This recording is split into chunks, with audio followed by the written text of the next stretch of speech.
Hi all. In this section, we are going to discuss about some basics of cost accounting. So, we all know what is financial accounting and what it does. So ഇവിടെ നമ്മൾ cost accounting എന്ന് പറയുന്ന ആ ഒരു കാര്യം develop ചെയ്യുന്നത് financial അക്കൗണ്ടിങ്ങിന്റെ ഡീമെറിറ്റിൽ നിന്നാണ്, അല്ലെങ്കിൽ ആ ഒരു ഡീമെറിറ്റ്സ് നിലനിൽക്കുന്നുണ്ടാണ്. And here we have two main types of system of accounting named as cost accounting and management accounting. And considering this financial accounting as father of all accounting system, because നമുക്ക് എല്ലാത്തിന്റെ ഒരു base എന്ന് പറയുന്നത് ഈ financial accounting ആയതുകൊണ്ടാണ് father of all accounting system എന്നുള്ള രീതിയിൽ നമ്മൾ അതിനെ പറയുന്നത്. ദെൻ എന്തൊക്കെയാണ് ഈ ഫിനാൻഷ്യൽ അക്കൗണ്ടിങ്ങിന്റെ ഒരു ഡീമെറിറ്റ്സ് എന്ന് പറയുന്നത്?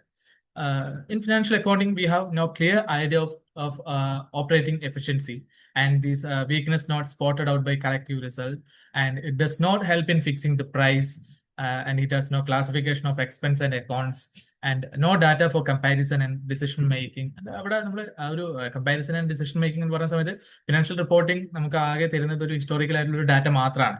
അവിടെ നമ്മൾ ഫോക്കസ് ചെയ്യുന്നത് ഒരു ഫിനാൻഷ്യൽ സ്റ്റേറ്റ്മെന്റ് മേക്ക് ചെയ്യുക എന്നുള്ള ഉദ്ദേശത്തോടെ, ബാലൻസ് ഷീറ്റ് ആവട്ടെ അല്ലെങ്കിൽ പ്രോഫിറ്റ് ആൻഡ് ലോസ് ആവട്ടെ, നമ്മൾ അവിടെ അങ്ങനെയുള്ള കാര്യങ്ങൾ മേക്ക് ചെയ്യുന്ന സമയത്ത് ഒരു ഫിനാൻഷ്യൽ പൊസിഷൻ കാണാനും പ്രോഫിറ്റബിലിറ്റി കാണാനും വേണ്ടി മാത്രമാണ്. സി അവിടെ പോയിന്റ് ഈസ് നമ്മൾ ഫിനാൻഷ്യൽ പൊസിഷൻ കാണാനും അതേപോലെ തന്നെ അത് ഇവിടെയുള്ള ഒരു പ്രോഫിറ്റബിലിറ്റി കാണാനും വേണ്ടി മാത്രമാണ് ഈ കാര്യങ്ങൾ വരുന്നത്. Then there is no cost on controlling measures, and it does not provide standard to assess the performance, and it provide only historical information and no analysis of losses and inadequate information for another reports, and have no answer for certain questions. അപ്പോൾ ഇവിടെ നമ്മൾ നോക്കുന്ന സമയത്ത് നമുക്ക് decision മേക്കിങ്ങിന് വേണ്ടുന്ന മറ്റ് പല ഡാറ്റകളും നമുക്ക് ഫിനാൻഷ്യൽ അക്കൗണ്ടിങ്ങിൽ നിന്ന് നമുക്ക് കിട്ടുന്നില്ല എന്നുള്ളതാണ്. അപ്പോൾ നമ്മളിവിടെ നേരത്തെ പറഞ്ഞ പോലെ ഒരു ലോസ് എന്താണ് പ്രോഫിറ്റ് എന്താണെന്ന് കാണിക്കുന്നതിനേക്കാൾ അപ്പുറത്തേക്ക് നമുക്ക് അവിടെ എന്ത് ചെയ്യുന്നില്ല, ഒരു അനാലിസിസ് പോസിബിൾ അല്ല എന്നുള്ളതാണ്. അങ്ങനെ ഒരു ഡീമെറിറ്റ്സ്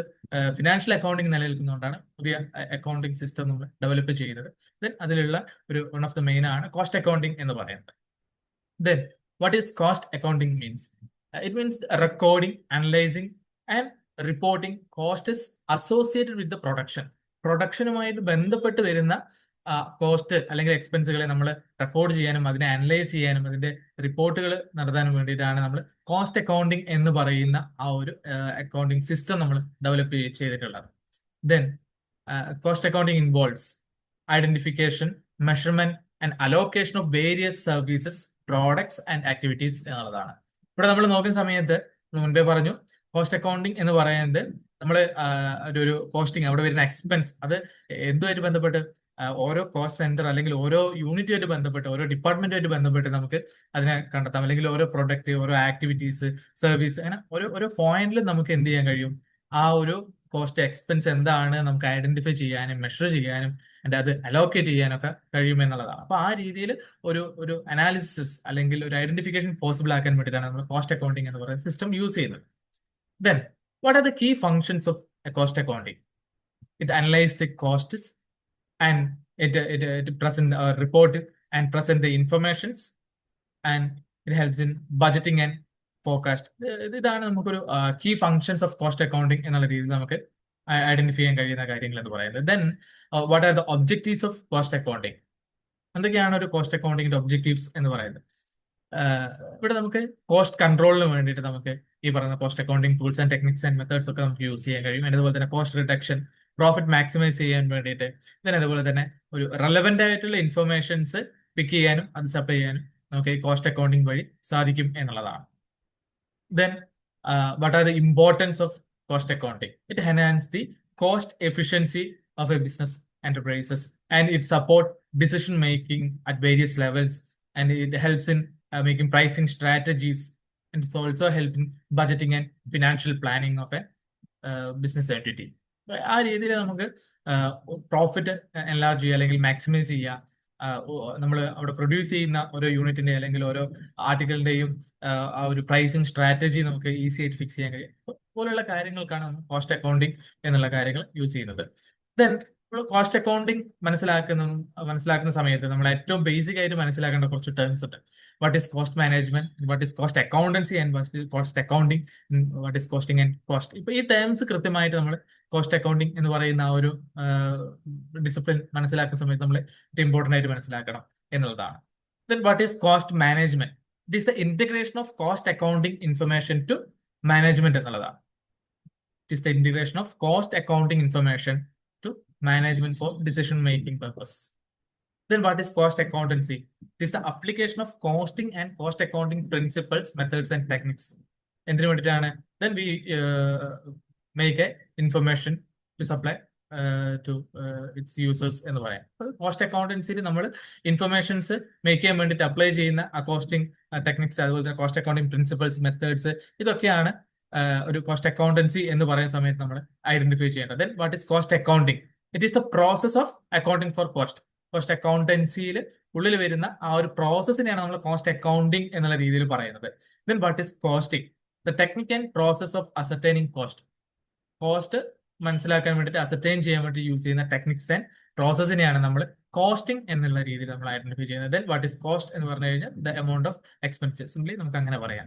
ഈ ടേംസ് കൃത്യമായിട്ട് ഐഡന്റിഫൈ ചെയ്ത് കഴിഞ്ഞാലാണ് നമുക്ക് വാട്ട് ഈസ് കോസ്റ്റ് അക്കൗണ്ടിങ് എന്നുള്ള രീതിയിൽ ആ ഒരു ഡിസിപ്ലിനിൽ നമുക്ക് എന്തൊക്കെയാണ് വരുന്നത് എന്നുള്ളത് കാര്യങ്ങൾ മനസ്സിലാക്കുന്നത്. ദെൻ മറ്റൊരു ഇമ്പോർട്ടന്റ് ആയിട്ടുള്ള ഒരു കാര്യം എന്ന് പറയുന്നത് ഇതിന്റെ ക്ലാസിഫിക്കേഷൻസ് ഐഡന്റിഫൈ ചെയ്യാറുണ്ട്. Types and classification of cost. നമുക്ക് ഒരു ബിസിനസ് എന്റർപ്രൈസിൽ വരുന്ന ആ ഒരു എക്സ്പെൻസിനെ പല രീതിയിൽ ക്ലാസിഫൈ ചെയ്യാം എന്നുള്ളതാണ്. നമ്മൾ അങ്ങനെ ക്ലാസിഫൈ ചെയ്യുന്ന സമയത്ത് അതിന് ബൈ നാച്ചുറൽ എലമെന്റ്സ് ആ ഒരു രീതിയിൽ നമുക്ക് ക്ലാസിഫൈ ചെയ്യാം, അതിന് ഫംഗ്ഷൻസ് വെച്ച് ക്ലാസിഫൈ ചെയ്യാം, അതിന്റെ ഒരു ട്രേസബിലിറ്റി നമുക്ക് നോക്കിക്കൊണ്ട് ക്ലാസിഫൈ ചെയ്യാം. അങ്ങനെ ഒരുപാട് തരത്തിൽ നമുക്ക് ഇതിനെ ഈ ഒരു എക്സ്പെൻസിനെ ക്ലാസിഫൈ ചെയ്ത് മനസ്സിലാക്കാം എന്നുള്ളതാണ്. ആൻഡ് ഇങ്ങനെ ക്ലാസിഫൈ ചെയ്ത് മനസ്സിലാക്കുന്നത് അതത് സമയത്ത് നമുക്ക് യൂസ് ചെയ്യാൻ വേണ്ടിയിട്ടും കൂടിയാണ് നമ്മൾ ഈ രീതിയിൽ നമ്മൾ അതിനെ മനസ്സിലാക്കുന്നത്. ദെൻ ബൈ നാച്ചുറൽ എലമെന്റ്സ് നമ്മൾ നോക്കുകയാണെങ്കിൽ there is material expense or material cost, labour cost ഉണ്ട്, ആൻഡ് അതർ എക്സ്പെൻസസ് ഉണ്ട്. ദെൻ നമ്മൾ ഇതേപോലെ തന്നെ ബൈ ഫംഗ്ഷനിൽ നമ്മൾ നോക്കുകയാണെങ്കിൽ പ്രൊഡക്ഷൻ കോസ്റ്റ് ഉണ്ട്, അഡ്മിനിസ്ട്രേഷൻ കോസ്റ്റ് ഉണ്ട്, സെല്ലിംഗ് കോസ്റ്റ് ഉണ്ട്, ആൻഡ് ഡിസ്ട്രിബ്യൂഷൻ കോസ്റ്റ് ഉണ്ട്. ദെൻ കോമൺലി നമ്മൾ സെല്ലിംഗ് ആൻഡ് ഡിസ്ട്രിബ്യൂഷൻ കോസ്റ്റ് എന്നുള്ള രീതിയിൽ നമുക്ക് അതിനെ ഐഡന്റിഫൈ ചെയ്യാം, അതിനെ ഒരുമിച്ച് നമുക്ക് പറയാറുണ്ട്. ദെൻ ഈ പ്രൊഡക്ഷൻ കോസ്റ്റിനെയാണ് നമ്മൾ ഫാക്ടറി കോസ്റ്റ് എന്നുള്ള രീതിയിൽ പറയുന്നത്. Then administration, distribution and selling കോസ്റ്റുകൾ ചേർന്നിട്ടാണ് നമുക്ക് കൊമേഴ്ഷ്യൽ കോസ്റ്റ് എന്ന് പറയുന്ന കാര്യം വരുന്നത്. അതായത് commercial cost constitute by administration, selling and distribution cost എന്നുള്ള രീതിയിൽ നമുക്ക് പറയാം. Then we have cost like it can be classified as by the degree of traceability to the product. Direct cost and indirect cost. Then by change in activity or volume, fixed cost and variable cost. Then ഇതിന്റെ രണ്ടിന്റെ ഇടയിലുള്ള semi variable കോസ്റ്റുകളും ഉണ്ട്. Then ഇതേപോലെ തന്നെ by association with product, period കോസ്റ്റും product കോസ്റ്റും ഉണ്ട്. പ്രൊഡക്റ്റുമായിട്ട് ബന്ധപ്പെട്ട് വരുന്നത് പ്രോഡക്റ്റ് കോസ്റ്റും, അല്ലാതെ നമ്മളൊരു അക്കൗണ്ടിങ് പീരീഡുമായിട്ട് ബന്ധപ്പെട്ടിട്ടാണ് പീരീഡ് കോസ്റ്റുകൾ നമ്മൾ ഐഡന്റിഫൈ ചെയ്യാറുള്ളത്. ദെൻ ബൈ കൺട്രോളബിലിറ്റി എന്ന് പറയുന്നത് നമുക്ക് കൺട്രോൾ ചെയ്യാൻ കഴിയുന്ന കൺട്രോളബിൾ ആയിട്ടുള്ള കോസ്റ്റുകളുണ്ട്. ദെൻ അതേപോലെ തന്നെ നോൺ കൺട്രോളബിൾ ആയിട്ടുള്ള കോസ്റ്റുകളും നമുക്ക് നിലവിലുണ്ട് എന്നുള്ളതാണ്. ദെൻ ബൈ നോർമാലിറ്റി, നോർമൽ കോസ്റ്റുകളുണ്ട്, അബ്നോർമൽ കോസ്റ്റുകളുണ്ട്. നോർമൽ കോസ്റ്റ് നോർമൽ ആക്ടിവിറ്റീസ് അല്ലെങ്കിൽ നോർമൽ കോസ്റ്റ് ഓഫ് ആക്ടിവിറ്റീസിൽ വരുന്ന ആ ഒരു ഇൻകർ ചെയ്യുന്ന എക്സ്പെൻസിനാണ് നമ്മൾ നോർമൽ കോസ്റ്റ് എന്നുള്ള രീതി പറയുന്നത്. അബ്നോർമൽ ആയിട്ട് വരുന്ന കാര്യങ്ങൾ കൊണ്ടുണ്ടാവുന്ന കോസ്റ്റുകളെ നമുക്ക് അബ്നോർമൽ കോസ്റ്റ് എന്നുള്ള രീതിയിൽ നമുക്ക് പറയാം.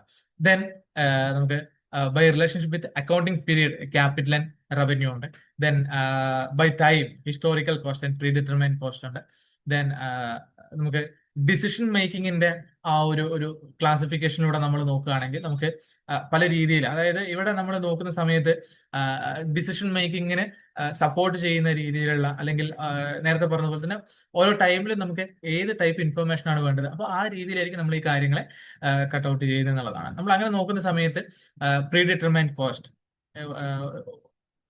ഒരു നമ്മൾ ആ ഒരു ബിസിനസ് എൻറ്റിറ്റിയുടെ ഒരു ഇതിൽ നോക്കുന്ന സമയത്ത് it's A cost is computed in advance before production or operation start എന്നുള്ളതാണ്. ആ ഒരു ബിസിനസ് ഓർഗനൈസേഷനെ സംബന്ധിച്ചിടത്തോളം അവിടെ ഒരു ആക്ടിവിറ്റി നടക്കുന്നതിന് മുൻപായിട്ട്, അല്ലെങ്കിൽ ആ ഒരു പ്രൊഡക്ഷൻ ആക്ടിവിറ്റി തുടങ്ങുന്നതിന് മുൻപായിട്ട്, ഓപ്പറേഷൻ തുടങ്ങുന്നതിന് മുൻപായിട്ട് നമ്മൾ എന്ത് ചെയ്യും, ഒരു കോസ്റ്റ് നമ്മൾ അഡ്വാൻസ് ആയിട്ട് കമ്പ്യൂട്ട് ചെയ്ത് വെക്കും, ഇത്രമാത്രം ഇൻക്വയറി ചെയ്യാൻ സാധ്യതയുണ്ട് എന്നുള്ള രീതിയിൽ. And it is on the basis of specification of all the factors affecting the cost. അപ്പോൾ എല്ലാ കാര്യങ്ങളും നോക്കിക്കൊണ്ടായിരിക്കും ഈ പ്രീ ഡിറ്റർമൈൻഡ് കോസ്റ്റ് നമ്മൾ അസർട്ടൈൻ ചെയ്യുന്നത് എന്നുള്ളതാണ്. Then we have standard cost. a predetermined cost which is calculated from management's expected standard of efficient operation and relevant necessary expenditure എന്നുള്ളതാണ്. അപ്പൊ ഇവിടെ നമ്മൾ നോക്കുകയാണെങ്കിൽ ഇത് ഒരു പ്രീഡിറ്റർമിൻഡ് ആയിട്ടുള്ള ഇതാണ്. പക്ഷെ ഇവിടെ നമ്മൾ മാനേജ്മെന്റ് വ്യൂവില് നമുക്കൊരു എക്സ്പെക്ടേഷൻ ഉണ്ടാവും എന്തുമാത്രം ഇവിടെ ഒരു എക്സ്പെൻസ് വരാം എന്നുള്ളത്. ആൻഡ് ദെൻ അതിനനുസരിച്ചിട്ട് ഒരു സ്റ്റാൻഡേർഡ് സെറ്റ് ചെയ്യാനും ഒരു ബെഞ്ച് മാർക്ക് സെറ്റ് ചെയ്യുന്ന രീതിയിലാണ് നമ്മൾ സ്റ്റാൻഡേർഡ് കോസ്റ്റുകൾ സെറ്റ് ചെയ്യുന്നുണ്ടാവുക. And it is used base for price fixation and for cost control to various analysis. നമ്മൾ പല രീതിയിലുള്ള കോസ്റ്റ് കൺട്രോളിനും പ്രൈസ് ഫിക്സ് ചെയ്യാനൊക്കെ നമ്മൾ ഈ പറയുന്ന സ്റ്റാൻഡേർഡ് കോസ്റ്റ് ആണ് നമ്മൾ യൂസ് ചെയ്യാറുള്ളത്. Then marginal cost. Marginal cost simply the additional cost to the total cost when one more unit is produced. ഇവിടെ നമ്മളൊരു ടോട്ടൽ കോസ്റ്റ് എന്ന് പറയുന്ന ഒരു കാര്യം എടുത്തിട്ട് നമ്മൾ അതിലേക്ക് ഒരു വൺ മോർ യൂണിറ്റ് പ്രൊഡ്യൂസ് ചെയ്യുന്ന സമയത്ത് അവിടെ അധികമായി വരുന്ന the additional cost addition made to the total cost എന്നുള്ള രീതിയിൽ പറയാം. നമ്മൾ അവിടെ നോക്കുകയാണെങ്കിൽ നമ്മളൊരു 10 യൂണിറ്റ്സ് പ്രൊഡ്യൂസ് ചെയ്തു and we are going to produce the 11th unit. അങ്ങനെ വരുന്ന സമയത്ത് 11th യൂണിറ്റ് പ്രൊഡ്യൂസ് ചെയ്യുന്ന സമയത്ത് നമുക്ക് ആ ഒരു യൂണിറ്റിന് അധികമായി വരുന്ന ഒരു എമൗണ്ട് ഉണ്ടാവും. ദെൻ നമ്മൾ അവിടെ നോക്കുന്ന സമയത്ത് ഈ 10th യൂണിറ്റ് പ്രൊഡ്യൂസ് ചെയ്യുന്ന സമയത്ത് ഒന്നാമത്തെ യൂണിറ്റ് നമ്മൾ പ്രൊഡ്യൂസ് ചെയ്യണം. ഫസ്റ്റ് യൂണിറ്റ് പ്രൊഡ്യൂസ് ചെയ്യുന്ന സമയത്ത് സേ എക്സാമ്പിൾ നമുക്കൊരു 10 rupees കോസ്റ്റ് വരുന്നു. ദെൻ നമ്മൾ സെക്കൻഡ് യൂണിറ്റ് പ്രൊഡ്യൂസ് ചെയ്യുന്ന സമയത്ത് ചിലപ്പോൾ 10 യൂണിറ്റ്സ് തന്നെ സോറി 10 rupees തന്നെ എന്തുണ്ടാവില്ല, ഒരു എക്സ്പെൻസ് ഉണ്ടാവില്ല. ചിലപ്പോൾ അതിനേക്കാൾ കുറവായിരിക്കും. പല ഫാക്ടേഴ്സ് കൊണ്ടായിരിക്കും ആ കാര്യങ്ങൾ വരുന്നുണ്ടാവുക.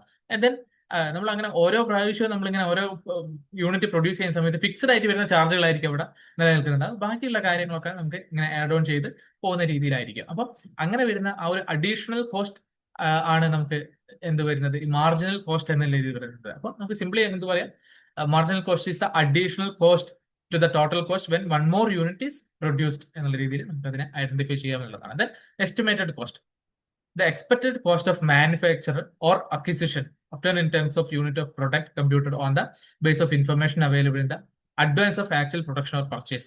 നമ്മളൊരു ഓർഗനൈസേഷനിലെ അല്ലെങ്കിൽ ആ ഒരു ബിസിനസ് എൻറ്റിറ്റിയെ സംബന്ധിച്ചിടത്തോളം അവിടെ ഉണ്ടാകാൻ പോകുന്ന അല്ലെങ്കിൽ ഒരു പ്രൊഡക്ഷനിൽ അല്ലെങ്കിൽ ഒരു മാനുഫാക്ചറിംഗിൽ ഒരു അക്വിസിഷനിൽ ആയിരിക്കും. അപ്പൊ അവിടെ വരുന്ന ഒരു എക്സ്പെക്റ്റഡ് ആയിട്ടുള്ള ഒരു കോസ്റ്റിനെയാണ് നമ്മൾ എസ്റ്റിമേഷൻ എന്ന് പറയുന്നത്. സിംപ്ലി ഇത് നമ്മളൊരു എസ്റ്റിമേഷൻ അല്ലെങ്കിൽ ഒരു ഫ്യൂച്ചർ ആയിട്ട് നമ്മൾ ചിന്തിച്ചുകൊണ്ട് നമ്മളൊരു കോസ്റ്റ് കാൽക്കുലേഷൻ നടത്തുകയാണെങ്കിൽ അങ്ങനെ എസ്റ്റിമേറ്റ് ചെയ്തിട്ട് നമ്മളൊരു എല്ലാ ഫാക്ടറും ഐഡന്റിഫൈ ചെയ്തുകൊണ്ട് നമ്മൾ ഒരു കോസ്റ്റിനെ പൂൾ ചെയ്യുകയാണെങ്കിൽ അതിനെയാണ് നമ്മൾ എസ്റ്റിമേറ്റഡ് കോസ്റ്റ് എന്നുള്ള രീതിയിൽ നമ്മൾ പറയുന്നത്. Then next, differential cost. It represents the change in the total cost due to the change in the activity level. നമ്മൾ നേരത്തെ മാർജിനൽ കോസ്റ്റിന്റെ കാര്യത്തിൽ when one more unit produce ചെയ്യുന്ന സമയത്താണ് ഒരു അഡീഷൻ ഉണ്ടാവുക. അങ്ങനെ വൺ മോർ യൂണിറ്റ് പ്രൊഡ്യൂസ് ചെയ്യുന്ന സമയത്ത് അഡീഷൻ ഉണ്ടാവുകയാണെങ്കിൽ അത് മാർജിനൽ കോസ്റ്റും. അല്ലാതെ നമ്മൾ ആക്ടിവിറ്റി ലെവലിൽ മാറ്റം വരിക, ടെക്നോളജിയിൽ മാറ്റം വരിക, പ്രൊഡക്ഷനിൽ അതിന്റെ ഒരു പ്രോസസ്സിൽ മാറ്റം വരിക, അങ്ങനെയുള്ള കാര്യങ്ങൾ അതിന്റെ മെത്തേഡിലൊക്കെ മാറ്റം വരുന്ന സമയത്ത് എന്ത് ചെയ്യാണ്, അവിടെ ഒരു കോസ്റ്റ് മാറ്റം ഉണ്ടാവുകയാണ്. ആ മാറ്റം എന്ന് പറയുന്നത് it may be positive or negative. Then ഇവിടെ പോസിറ്റീവ് ആയിട്ടുള്ളൊരു മാറ്റമാണ്, അതായത് പോസിറ്റീവ് ആയിട്ടുള്ള ഒരു ചേഞ്ച് ആണ് ഉണ്ടാകുന്നത്, നമ്മൾ അതിനെ ഇൻക്രിമെന്റൽ കോസ്റ്റ് എന്നുള്ളതും. അതിന്റെ ഒരു നെഗറ്റീവ് ആയിട്ടുള്ള ഒരു ചേഞ്ച് ആണ് വരുന്നതെങ്കിൽ ഡിക്രിമെന്റൽ കോസ്റ്റ് എന്നുള്ള രീതിയിൽ പറയും. അപ്പോൾ ഈ രണ്ടിനെയും കൂടെ ചേർത്ത് പറയുന്നതാണ് ഡിഫറൻഷ്യൽ കോസ്റ്റ് എന്ന് പറയുന്നത്. Then it represent the change in the total cost due to the change in the level of activity, technology, process or method of production എന്നുള്ള രീതിയിൽ നമുക്ക് അതിനെ ഐഡന്റിഫൈ ചെയ്യാം എന്നുള്ളതാണ്. ദെൻ നമുക്കുള്ളത് ഇംപ്യൂട്ടഡ് കോസ്റ്റ് ആണ്. These are the notional cost. And then these costs are not directly incurred but is estimated based on the value of using an asset or resources for a certain period and are not recorded in financial statement. We used it in decision making. നമുക്കൊരു similar to opportunity cost എന്നുള്ള രീതിയിൽ നമുക്ക് പറയാം. ഇവിടെ വരുന്നത് നമ്മുടെ അസറ്റിനെ base ചെയ്തുകൊണ്ട് നമ്മൾ എന്താണ്, അതിന്റെ ഒരു വാല്യൂവിനെ ബേസ് ചെയ്തുകൊണ്ട്, അതിന്റെ ഒരു യൂസേജിനെ ബേസ് ചെയ്തുകൊണ്ട് നമ്മൾ ആ ഒരു കാര്യം നമ്മൾ എസ്റ്റിമേറ്റ് ചെയ്യുകയാണെങ്കിൽ അതിനാണ് നമ്മൾ ഇംപ്യൂട്ടഡ് കോസ്റ്റ് എന്നുള്ള രീതിയിൽ നമ്മൾ ഐഡന്റിഫൈ ചെയ്യുന്നത്. Then capitalised cost. Capitalised cost എന്ന് പറയുന്നത് നമ്മളിവിടെ ഒരു അസറ്റ് പർച്ചേസ് ചെയ്യുന്ന സമയത്ത് capitalised cost is a cost that is added to the value of fixed asset and it shown on the company's balance sheet instead of being expensed immediately in the income statement. അപ്പൊ നമ്മളൊരു accounting പീരീഡിൽ വരുന്ന ഒരു expense, അതിന് നമ്മൾ ആ ഒരു ഇയറിലുള്ള ഒരു സിമ്പിൾ ഒരു എക്സ്പെൻസ് ആയിട്ട് കാണാതെ നമ്മൾ അതിനൊരു ഫിക്സഡ് കോസ്റ്റിനോട് ചേർത്ത് കാണുകയാണെങ്കിൽ അങ്ങനെ വരുന്ന കാര്യങ്ങൾ എന്ന് പറയുന്നത് typically associated with acquisition, construction or improvement of long term assets such as building machinery, അതുപോലെ ഇൻടാഞ്ചിബിൾ ആയിട്ടുള്ള പാറ്റേൺ, ഇങ്ങനെയുള്ള കാര്യങ്ങളൊക്കെ ഉണ്ടാകും. അപ്പൊ നമ്മളൊരു മെഷീനറിയിലേക്ക് ഒരു ആഡ് ഓൺ കാര്യം നമ്മൾ വാങ്ങി ചേർത്ത് വെക്കുകയാണ് എന്നുണ്ടെങ്കിൽ അതിനെ നമ്മൾ ആ ഒരു മെഷീന്റെ കോസ്റ്റ് ആയിട്ടാണ് നമ്മൾ അവിടെ കാണുന്നത്. അതൊരു ഇൻകം സ്റ്റേറ്റ്മെന്റ് ഒരു എക്സ്പെൻസ് ആയിട്ട് നമ്മൾ കാണുന്നതിന് പകരം ബാലൻസ് ഷീറ്റിൽ അത് നമ്മുടെ ഈ അസറ്റിന്റെ വാല്യൂയുടെ കൂടെ ചേർത്ത് എഴുതുക. അതുകൊണ്ട് ആ ഒരു എക്സ്പെൻസ് നമ്മൾ അവിടെ ക്യാപിറ്റലൈസ് ചെയ്യുക എന്നുള്ളതാണ്. അപ്പോൾ അങ്ങനെ വരുന്ന എക്സ്പെൻസിനെയാണ് നമ്മൾ എന്ത് പറയുന്നത്, ക്യാപിറ്റലൈസ്ഡ് കോസ്റ്റ് എന്നുള്ള രീതിയിൽ പറയുന്നത്. Then product cost, the total cost incurred to produce a product including raw material, direct labour and manufacturing overhead. Then it's directly associated with the production എന്നുള്ള രീതിയിൽ നമുക്ക് പറയാമെന്നുള്ളതാണ്. അപ്പോൾ ഒരു പ്രോഡക്റ്റ് ഉണ്ടാക്കുന്നതുമായി ബന്ധപ്പെട്ട് വരുന്ന ആ ഒരു കോസ്റ്റിനെയാണ് നമ്മളിവിടെ ഐഡന്റിഫൈ ചെയ്യുന്നത്. Then opportunity cost. Opportunity cost is the value of next best alternative foregone when making A choice എന്നുള്ളതാണ്. നമ്മളൊരു ചോയ്സ് എടുക്കുന്ന സമയത്ത് നമ്മൾ ഒഴിവാക്കുന്ന അല്ലെങ്കിൽ നമ്മൾ മാറ്റി നിർത്തിയിട്ടുള്ള ഏറ്റവും ബെസ്റ്റ് ആയിട്ടുള്ള നെക്സ്റ്റ് ബെസ്റ്റ് ആൾട്ടർനേറ്റീവ് അതിന് വരുന്ന ആ ഒരു കോസ്റ്റിനെയാണ് അല്ലെങ്കിൽ ആ ഒരു വാല്യൂനെയാണ് നമ്മൾ ഓപ്പർച്യൂണിറ്റി കോസ്റ്റ് എന്നുള്ള രീതിയിൽ ഐഡന്റിഫൈ ചെയ്യുന്നത്. നമ്മളവിടെ ഒരു ഡിസിഷൻ എടുക്കുന്ന സമയത്ത് നമ്മളൊരു സിംഗിൾ പോയിന്റിലേക്ക് ആയിരിക്കില്ല പോകുന്നുണ്ടാവും. നമുക്ക് ഒരുപാട് ആൾട്ടർനേറ്റീവ്സ് ഉണ്ടാവും. ആ ആൾട്ടർനേറ്റീവിൽ നിന്ന് നമ്മൾ ഏറ്റവും ബെസ്റ്റ് ആയിട്ടുള്ള കാര്യമായിരിക്കും ചൂസ് ചെയ്യുന്നുണ്ടാവുക. ചൂസ് ചെയ്യുന്ന സമയത്ത് നമ്മൾ ഒഴിവാക്കിയിട്ടുള്ള അതിൽ ഏറ്റവും അടുത്ത നല്ലതായിട്ടുള്ള ഒരു ആൾട്ടർനേറ്റീവ് ഉണ്ടാവും. അതിന് വരുന്ന ആ ഒരു വാല്യൂവിനാണ് നമ്മൾ ഓപ്പർച്യൂണിറ്റി കോസ്റ്റ് എന്നുള്ള രീതിയിൽ നമ്മൾ പറയുന്നത്. Then out of pocket cost, the actual expense or expenditure they must pay directly from their own resources or funds എന്നുള്ള രീതിയിൽ പറയാം. നമ്മൾ സ്വന്തം പോക്കറ്റിൽ നിന്ന് എടുത്തു കൊടുക്കുന്ന രീതിയിൽ എന്നുള്ള രീതിയിലാണ് വരുന്നത്.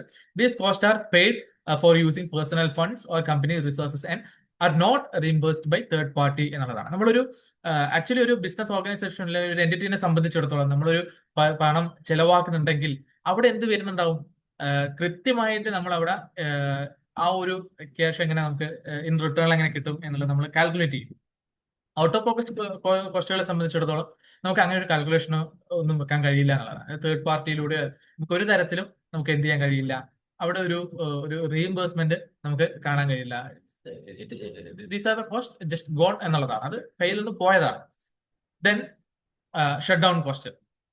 These costs are like fixed cost which cannot be eliminated with the closure of the plant. ഇവിടെ ഷട്ട് ഡൗൺ കോസ്റ്റ് നമുക്ക് ആ ഒരു വേർഡ് പറയുന്ന പോലെ തന്നെ ഷട്ട് ഡൗണിന്റെ സമയത്താണ് നമ്മൾ ഇവിടെ നമുക്ക് കാൽക്കുലേറ്റ് ചെയ്യേണ്ടി വരിക. ദെൻ ആ ഒരു ടൈപ്പ് ഓഫ് എക്സ്പെൻസുകൾ നമുക്ക് ഒരിക്കലും അവോയ്ഡ് ചെയ്യാൻ, എലിമിനേറ്റ് ചെയ്യാൻ കഴിയാത്ത രീതിയിലുള്ള എക്സ്പെൻസുകളായിരിക്കും ഷട്ട് ഡൗൺ കോസ്റ്റ് വരിക എന്നുള്ളതാണ്. അവിടെ ഒരിക്കലും എന്തില്ല, നമുക്കൊരു ഒരു പ്ലാന്റ് ഷട്ട് ഡൗൺ ചെയ്യുന്ന സമയത്ത് അവിടെ ഡിപ്രീസിയേഷൻ അതുപോലെ റെന്റ് ഇങ്ങനെയുള്ള കാര്യങ്ങളൊന്നും നമുക്ക് എന്ത് ചെയ്യാൻ കഴിയില്ല, അവോയ്ഡ് ചെയ്യാൻ കഴിയില്ല എന്നുള്ളതാണ്. അപ്പൊ അങ്ങനെയുള്ള കോസ്റ്റുകളാണ് നമ്മൾ ഷട്ട് ഡൗൺ കോസ്റ്റ് എന്നുള്ള രീതിയിൽ പറയുന്നത്. Then sunk cost, these are the historical cost incurred in the past എന്നുള്ള രീതിയിൽ പറയാം. And they play no role in decision making in current period. Current പീരീഡിൽ ഡിസിഷൻ മേക്കിംഗിൽ നമുക്ക് കാര്യമായിട്ടുള്ള ഒരു റോളോ ഒന്നും ഇതിനുണ്ടാവില്ല. ബട്ട് ഇവിടെ എന്തുണ്ടാവും, ഇതിനൊരു ഇമ്പാക്ട് ഉണ്ടാകും എന്നുള്ളതാണ്. ഇപ്പം നമ്മൾ നോക്കുകയാണെങ്കിൽ depreciate value of A machine in relation with replacement of that machine. നമ്മൾ ഡിപ്രീസിയേഷൻ കാൽക്കുലേറ്റ് ചെയ്യുന്നത് അതിന്റെ ഒരു അസറ്റിന്റെ ഒരു ലൈഫ് എപ്പോഴാണ് തീരുക എന്നുള്ളത് മനസ്സിലാക്കാൻ വേണ്ടിയിട്ടാണ്. ആൻഡ് ആ ഒരു കറന്റ് പീരീഡിലുള്ള ഒരു ഡിസിഷൻ മേക്കിങ്ങിന് നമ്മൾ ഈ പറയുന്ന ആ ഒരു കോസ്റ്റ് എന്ന് പറയുന്ന ആ ഒരു കോസ്റ്റിനെ നമ്മൾ എടുക്കുന്നില്ലെങ്കിലും പക്ഷെ അതിലേക്ക് എത്താൻ വേണ്ടിയിട്ട് നമുക്ക് ഈ പറയുന്ന ഒരു കോസ്റ്റിംഗ് ടെക്നിക്ക് അല്ലെങ്കിൽ ഈ ഒരു ബേസ് ഓഫ് ക്ലാസിഫിക്കേഷൻ നമുക്ക് അത്യാവശ്യമാണ് എന്നുള്ളതാണ്. Then we have absolute cost, the cost of any product, process or unit in its totality എന്ന് പറയാം. അപ്പൊ നമ്മൾ അവിടെ നോക്കുകയാണെങ്കിൽ it's the absolute amount for a unit അല്ലെങ്കിൽ ഒരു കോസ്റ്റ് ഒബ്ജക്റ്റ് വരുന്ന ഒരു അബ്സല്യൂട്ട് എമൗണ്ട് ആണ് ഈ അബ്സല്യൂട്ട് കോസ്റ്റ് എന്നുള്ള രീതിയിൽ പറയുന്നത്. അപ്പം അതിന്റെ ഒരു ടോട്ടാലിറ്റിയിൽ വരുന്ന അല്ലെങ്കിൽ അതിന് മൊത്തമായിട്ട് വന്നിട്ടുള്ള ഒരു കോസ്റ്റിനെയാണ് നമ്മളിവിടെ അബ്സല്യൂട്ട് കോസ്റ്റ് എന്നുള്ളത് കൊണ്ട് നമ്മൾ ഐഡന്റിഫൈ ചെയ്യുന്നത്. Then discretionary cost, this is the type of expenses that A business or individual can control or adjust based on their discretion എന്നുള്ളതാണ്. ഒരു ചോയ്സ്, നമുക്ക് ആ ഒരു ചോയ്സിനനുസരിച്ച് നമുക്ക് എന്ത് ചെയ്യാൻ പറ്റും, ഇത് കൺട്രോൾ ചെയ്യാൻ കഴിയും എന്നുള്ളതാണ്. Rather than being essential for day to day operations or contractual obligations. നമുക്ക് അങ്ങനെയുള്ള അല്ലാതെ വരുന്ന അല്ലെങ്കിൽ ഒരു കോൺട്രാക്ച്വൽ ബേസ് അല്ലാതെ ഒക്കെ വരുന്ന ഇതിൽ വരുന്ന സമയത്ത് നമുക്ക് ഡയറക്റ്റ് ആയിട്ട് അതിലേക്ക് നമുക്ക് എന്ത് ചെയ്യാൻ പറ്റും, ഒരു കൺട്രോൾ ഇമ്പോസ് ചെയ്യാൻ പറ്റുന്ന ഇത് ഒരു ടൈപ്പ് ഓഫ് കോസ്റ്റുകൾ ഉണ്ട്. അപ്പോൾ അങ്ങനെയുള്ള എക്സ്പെൻസുകളാണ് നമ്മൾ ഡിസ്ക്രിഷണറി കോസ്റ്റ് എന്നുള്ള രീതിയിൽ പറയുന്നത്. And these cost are often consider more flexible and optional in nature compared to fixed cost or essential variable cost. നമുക്കൊരു എസെൻഷ്യൽ വേരിയബിൾ കോസ്റ്റ് ആവട്ടെ, ഫിക്സഡ് കോസ്റ്റ് ആവട്ടെ, അതിനേക്കാൾ ഉപരി ഡിസ്ക്രിഷണറി കോസ്റ്റ് എന്ന് പറയുന്ന ആ ഒരു ക്ലാസിഫിക്കേഷനിൽ വരുന്ന ടൈപ്പ് ഓഫ് എക്സ്പെൻസ് എന്ന് പറയുന്നത് നമുക്ക് ഇവിടെ എന്ത് ചെയ്യാൻ കഴിയും, കുറച്ചുകൂടെ ഫ്ലെക്സിബിൾ ആയിട്ട് നമുക്ക് അതിന് നമ്മളുടെ ഒരു ഡിസ്ക്രിപ്ഷൻ പവർ ഉപയോഗിച്ചിട്ട് നമുക്ക് അതിനെ കാൽക്കുലേഷനിലേക്ക് നമുക്ക് ഇൻക്ലൂഡ് ചെയ്യാം എന്നുള്ളത്, അതിനെ കൺട്രോൾ ചെയ്യാം എന്നുള്ളതാണ് ഇവിടെ മെയിൻ ആയിട്ടുള്ള ഒരു പോയിന്റ് എന്ന് പറയുന്നത്. Then period cost which are not assign to product but are charged as expense against the revenue of that period എന്നുള്ളത്. They occur. അപ്പൊ നമ്മൾ ഒരു വിധത്തിൽ എല്ലാ all manufacturing cost, general and administrative expenses, selling and distribution expenses, ഇതൊക്കെയാണ് period cost എന്ന് പറയുന്നത്. ഒരു പ്രൊഡക്റ്റ് ഉണ്ടാക്കുന്ന സമയത്ത് അതിന്റെ പ്രൊഡക്ഷനുമായിട്ട് ബന്ധപ്പെട്ട് അല്ലാതെ ആ ഒരു അക്കൗണ്ടിങ് പീരീഡിൽ ആ പ്രൊഡക്ഷനുമായിട്ട് ബന്ധപ്പെട്ടിട്ടുള്ള ചാർജുകൾ. We can analyse it as ഒരു അക്കൗണ്ടിങ് ഇയറിൽ ഇൻക്വയർ ചെയ്യുന്ന അത് other than the manufacturing cost എന്നുള്ള രീതിയിൽ നമുക്ക് അതിനെ ഐഡന്റിഫൈ ചെയ്യാം. ഡയറക്ട്ലി മാനുഫാക്ചറിംഗ് കോസ്റ്റായിട്ട് ബന്ധപ്പെട്ട് കിടക്കുന്നത് നമ്മൾ പ്രൊഡക്ഷൻ അല്ലെങ്കിൽ ഒരു പ്രോഡക്റ്റ് കോസ്റ്റ് എന്നുള്ള രീതിയിൽ നമ്മൾ ഐഡന്റിഫൈ ചെയ്യുന്നതായിരിക്കും.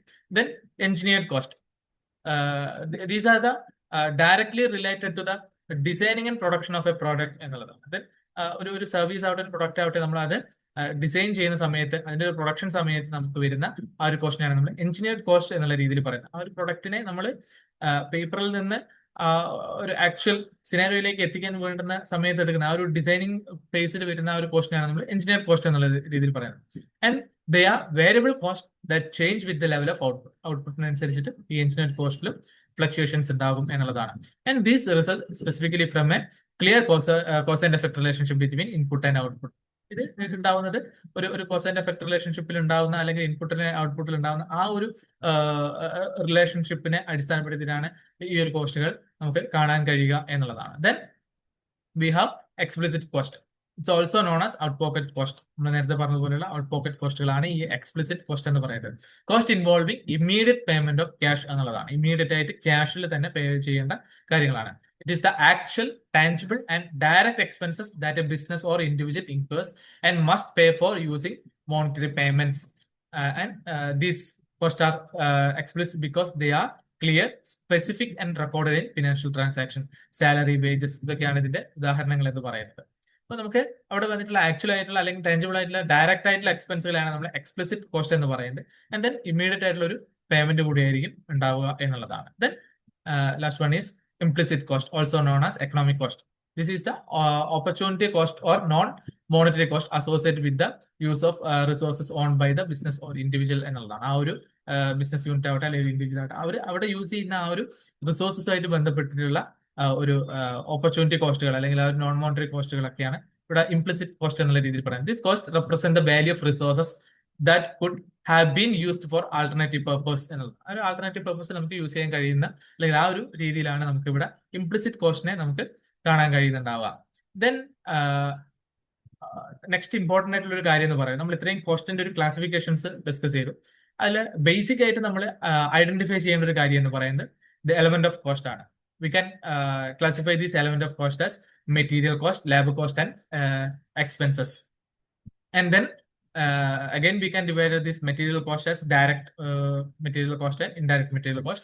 Likewise, labor, direct labor and indirect labor, and direct expenses and indirect expenses. Here, directly associated with the production, we can say it has the direct cost. That is direct material cost, direct labor cost, direct expenses. അങ്ങനെ വരുന്ന ഒരു പ്രൊഡക്ഷനായിട്ട് ഏറ്റവും direct ആയിട്ട് ബന്ധപ്പെട്ട് കിടക്കുന്ന കോസ്റ്റുകളാണ് നമ്മൾ direct material cost, direct labour cost, direct എക്സ്പെൻസുകൾ എന്നുള്ള രീതിയിൽ പറയുന്നത്. ആൻഡ് indirect material, indirect labour, indirect ആയിട്ടുള്ള എക്സ്പെൻസുകൾ മറ്റ് വരുന്ന, അതായത് പ്രൊഡക്ഷനായിട്ട് നേരിട്ട് ബന്ധപ്പെടാത്ത കാര്യങ്ങളാണ്. And these indirect can be, നമുക്ക് എന്ത് ചെയ്യാം, ഒരുമിച്ച് നമുക്ക് അതിനെ ഓവർ ഹെഡ് എന്നുള്ള രീതിയിൽ പറയാം. And then again this over head can be classified as production overhead, administration overhead, selling overhead, and distribution overhead. As we said earlier, selling and distribution overhead നമുക്ക് ഒരുമിച്ച് പറയാൻ കഴിയുന്ന ഒരു കാര്യമാണ് സെല്ലിംഗ് ആൻഡ് ഡിസ്ട്രിബ്യൂഷൻ എന്നുള്ള രീതിയിൽ. ചില ടെക്സ്റ്റുകളിൽ നമുക്ക് അങ്ങനെ സെല്ലിംഗ് ആൻഡ് ഡിസ്ട്രിബ്യൂഷൻ എന്നുള്ളത് ഒരു ഹെഡായിട്ട് കാണാൻ കഴിയും. ആൻഡ് ആക്ച്വലി നമുക്ക് 4 ഓവർ ഹെഡ് ആണുള്ളത്: production, administration, selling and distribution. And then ഇവിടെ എലമെന്റ് ഓഫ് കോസ്റ്റിൽ നമ്മൾ നോക്കുകയാണെങ്കിൽ ഡയറക്റ്റ് കോസ്റ്റുകളെല്ലാം കൂടെ ചേർന്ന് direct material plus direct labour plus direct expense is equal to prime cost എന്നുള്ളതാണ്. അതായത് നമുക്ക് ഡയറക്റ്റ് ആയിട്ടുള്ള കോസ്റ്റുകളെല്ലാം ചേർന്ന് വരുന്നതിനാണ് നമ്മൾ പ്രൈം കോസ്റ്റ് എന്നുള്ള രീതിയിൽ ഐഡന്റിഫൈ ചെയ്യുന്നത്. ദെൻ ഈ പ്രൈം കോസ്റ്റിന്റെ കൂടെ നമ്മൾ പ്രൊഡക്ഷൻ ഓവർഹെഡ് കൂടെ ചേർക്കുകയാണെങ്കിൽ we get work cost or factory cost. ഇപ്പൊ ഫാക്ടറി കോസ്റ്റ് എന്ന് പറയുന്നത് prime cost plus production overhead cost എന്നുള്ള രീതിയിൽ നമുക്ക് കാണാം. ദെൻ അതിന്റെ കൂടെ നമ്മൾ അഡ്മിനിസ്ട്രേഷൻ കൂടെ ചേർക്കുക, അഡ്മിനിസ്ട്രേഷൻ ഓവർഹെഡ് കൂടെ ചേർക്കുകയാണെങ്കിൽ നമുക്ക് കോസ്റ്റ് ഓഫ് പ്രൊഡക്ഷൻ കിട്ടും.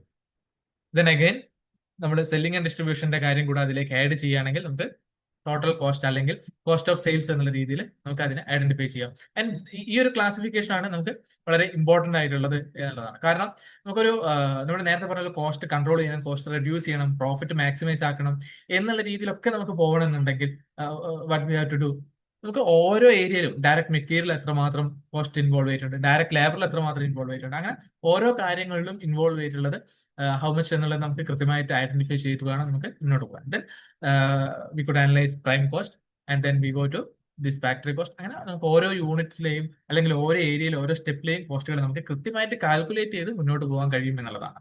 ദെൻ നമ്മളിവിടെ ടോട്ടൽ കോസ്റ്റിന്റെ കൂടെ നമ്മൾ എന്ത് ചെയ്യും, ഒരു പ്രോഫിറ്റ് കൂടെ ആഡ് ചെയ്തിട്ട് നമ്മൾ സെല്ലിംഗ് പ്രൈസിലേക്ക് എത്തും. അപ്പോൾ എവിടെയാണ് നമ്മൾ നേരത്തെ പറഞ്ഞ പോലെ ഒരു പ്രൈസ് ഫിക്സേഷനിലേക്ക് നമ്മൾ ഇത് ഹെൽപ്പ് ചെയ്യുന്ന രീതിയിൽ കാര്യങ്ങൾ മാറുന്നത്.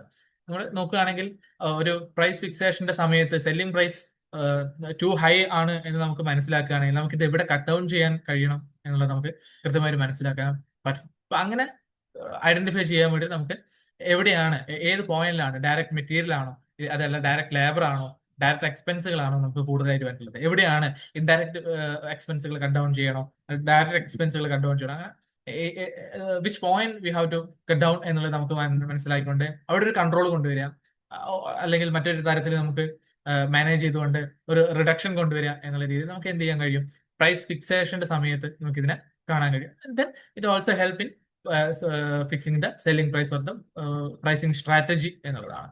ദെൻ ഇത്രയാണ് നമുക്ക് ഇതിൽ ഒരു കോസ്റ്റിംഗിന്റെ ബേസിക്സ് ആയിട്ട് നമുക്ക് മനസ്സിലാക്കേണ്ടതായിട്ടുള്ള കാര്യങ്ങൾ. ദെൻ നെക്സ്റ്റ് കാര്യങ്ങൾ നമുക്ക് നെക്സ്റ്റ് സെക്ഷനിൽ ഡിസ്കസ് ചെയ്യാം. Thank you.